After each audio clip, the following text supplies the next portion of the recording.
Ashama harka fuunee akkam jirtanii kabajamtoota fi jaalatamtoota chaayinaa laayyaantu asallaa jiru jalatti argamtan nagaan ko bakka jirtantis naa qaqqabu isiniin jechuun jaaladha.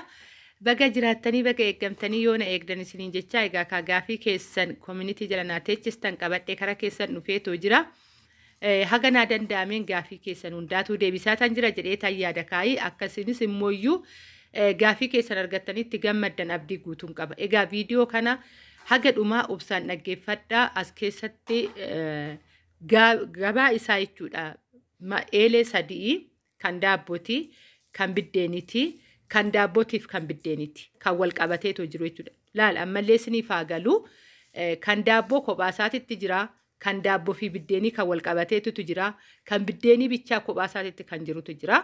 Kana sirriitti qalbeeffadhaa isiniin jedha. Warri xalabachuu barbaadanillee akkasumas immoo warri namaafis bittanii kennuu barbaadan akkasuma waggaa galtanis bitachuu warri barbaadan isiniin jechuun jaaladha. Egaa ka viidiyoo kana laayik sheer gochuudhaan hiriyoota keessan biraan gahaa isiniin jedha. Warroonni gaafii kana qabdan immoo deebii keessan gahaa ni argattu. Obsaan viidiyoo kana dhaggeeffadhaa. Warroonni chaayinaal ayyaantu asallaatti faarawaa taatan waggaa raattan immoo sabiskiraayibii godhummaatii keenya ta'an affeerraa kooti. Guyyaa guyyaadhaan barumsa baay'ee isin fayyadu. Keessattuu xiyyeeffannoon kiyya shamarran gubbaarratti kaa wantoota baay'ee waan ija kootti gargaaruuf waa'ee kaargoo yeroo oduun dubbatiin dogongoree bira darbee hin beeku. Ammallee sanumarra jirra jechuudha ka ijoolleen deebii hin qabnu maal akka ta'e hin beeku. Kan akka meeshaa guuruu, kan akka carqii guuruu ammallee akkuma itti fufeetti jira. Garuu maaliif akka ta'e hin beeku. Tarii nutti guduunfan ta'ee tarii hoggaa baasiin baasne kana malee hin jiraannu ta'e hin beeku. Kanaafuyyuu eelee achi fiddanii dhuftan jechuu koo osoo hin ta'ini. Dubbadhu malee bira hin darbu waan ta'eef fidan isiniin jechuu jaaladha. Egaa kunuuti eelee akka argaa jirtan kanaadha. Kun eelee kophaa isaatitti biddeeniitiidha. Gamanaan immoo kan argaa jirtanii kan biddeeniitii fi kan daabbootiidha. Lama warra jirudha. Kan irra dhaabbatee jiru kun immoo isa wajjiniin miti kan gurguramu kan biddeenii cufaa mataa isaa qaba. Kan irra dhaabbatu jalaan komodiinaa isaa meeshaa isaaf ta'u achi jala teechifachuu dandeessanii daabboo gizee tokko kan tokkooti irratti hoggaa jalaan tolchitanii sadii qabaa, dirrirbooshii sadii qabaa, kan keekii qabaa, jiddugaleessa qabaa, isa daabboo difoo kan guddaa qaba jechuudha. Baay'ee namatti tola. Yeroo kana keessa dhugaa biyya keenyatti daabboo difoo bakka feete hoggaa deemte daabboo daffaataa. Akkasuma mana keessatti hoggaa waa jiraatu daabboo daffaataa dhugaa ibiddaan tolchuun baay'ee tokko nama jibbisiisee jira jechuudha. Amma namni tolchuudhaa dadhabee jira. Tolchuu miti namni bukeessuu dadhabee jira. Sinfinnaan baay'ee guddateera. Amma aguma teknooloojiin babal'achaa deemu. Namni biyya keessa jirullee baay'ee dadhabaa ta'aa jira jechuudha. Hojii gubbaa irratti kan hoggaan jedhu dadhabaa hoggaan jedhu immoo hojjeteen jiraatu jechuu kootti miti as keessatti jecha koo akkasin naa beektanii. Dafee waan san xumuree karaa biraa deemuu barbaada waan ta'eef dhaloonni jechuudha. Isiniin jedha. Akkuma argaa jirtan kanaadha. Kan irra taa'e kuni karaa biraatitti kanaan gurguramaa kan biddeeniif daabboo himaa kanarra taa'ee akka hin jenne asuma keessatti viidiyoo kanarratti argattan jechuudha. Wanni isaa komodiina mataa isaa qaba. Irra deddeebi'eetan isinitti wanni himuu fi ijoolleen keenya keessan dhuftaniiti nuuf hin galle waan akkanaa jettanii waan gaafattaniifan isiniif akka isinii galutti dubbachaa. Warri ariifattan kaayoo dhimma illee irraa hin qabne bira darbitanii deemuu hin dandeessu. Warri itti dhimmamtan immoo viidiyoo kana haga dhumaa dhaggeeffattanitti asuma keessaa deebii argattu.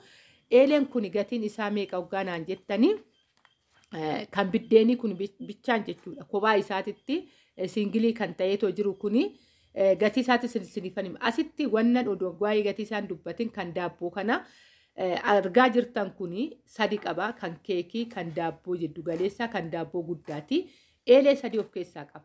Kan irra dhaabbatee jiru kuni meeshichi inni irra dhaabbatee jiru kuni kan eelee biddeenii daabboo fi kan biddeenii kan wal qabatee jirudha jechuudha. Komodiinaan isa jalatti argaa jirtan kuni kan daabboo kun immoo kan eeleen ishii singiliin irra dhaabbattee jirtu kana wajjiniin kan gurguramudha jechuudha.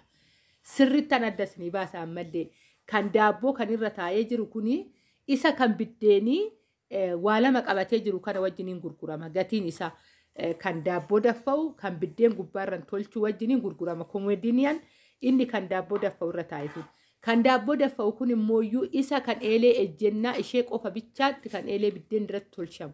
Irra dhaabbatte kana wajjiniin gurgurama jechuudha.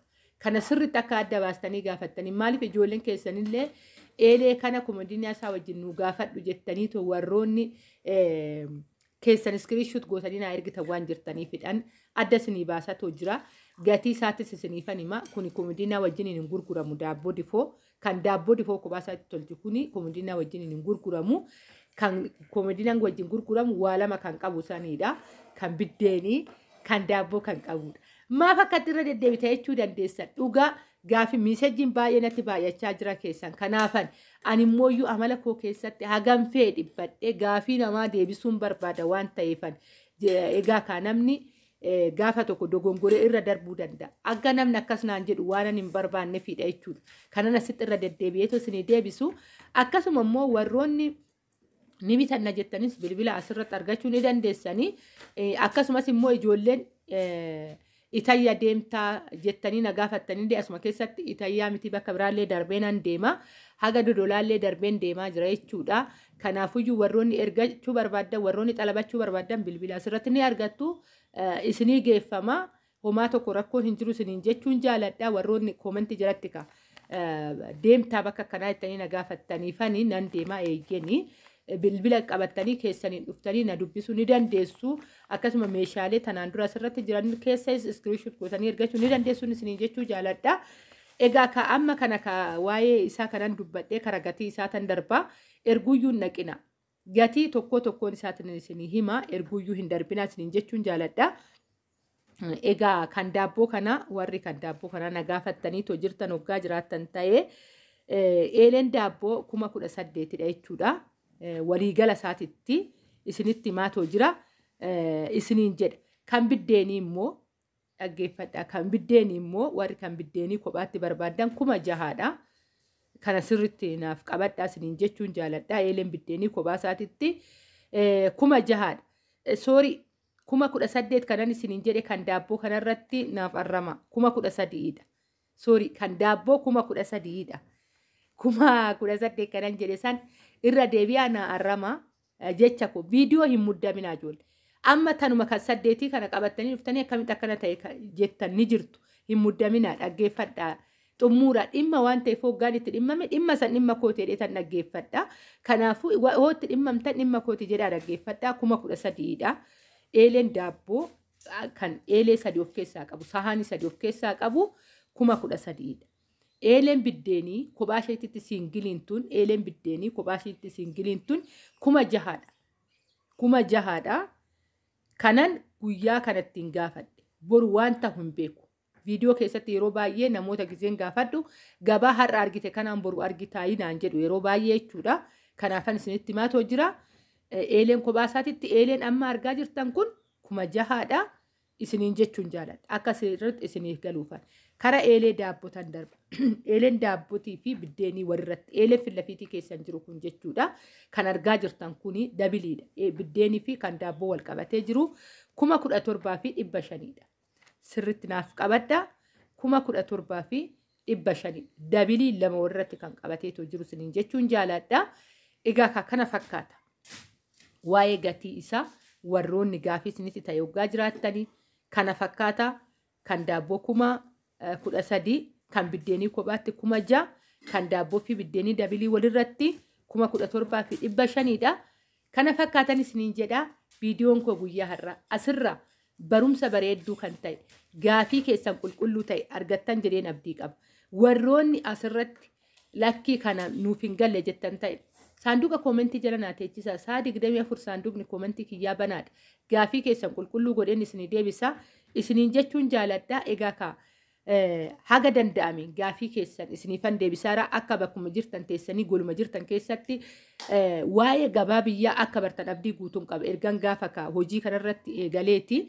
Namoonni baay'een deebii keessan argattan jedhee tayyaadaa gabaa biyya keessa jirullee wantoota meeshaa biyya keessa jirullee osoo keessaa nambisin wantoonni isin barbaadan iddoo isin barbaadanitti akka argattan gabaan jiddu galeessallee akka ta'e dhugaa dubbachuufam gabaa wanta irra ataakiltii bitantuyyuu irra wuddiidha jechuudha. Meeshaalee bitan keessattuyyuu waa'ee uffataatiin wal qabateetoo waan baay'een viidiyoo isin hojjedhee jira. Achi keessatti viidiyoowwan gadi buutaniitu malaaluu bichaatti isinirraa eegamu wanna barbaadan gabaa barbaadan achi keessatti wantoota bitattan achirraa babbareedatu jira. Iskiriinshot gootanii bichaa isin itti jiraachuu qofan isiniin jechuu jaaladha. Wantoonni isin of hibbistanii birrii keessan qisaasechitaniif isin jiru kana fakkaata. Viidiyoo haala bareedan isinii hojjedheetoo jira. Egaa ka viidiyoon koo guyyaa har'aa kana fakkaataa hordoftoota chaayinaalaa ayyaantuu asallaa qeeqa soggaa qabaattan ta'e saanduqa koomentii jala naateechisaa isinan keessummeessan isiniin jechuu jaaladha wanti kana sirreessi jettanii soggaa jiraata. Akkasuma immoo ammallee wanti kun nu hafeetoo jira nu gaafadhu jettanii soggaa jiraata. Kunooti ani isinifan dhiyeessaa jira bitachuu ni dandeessu.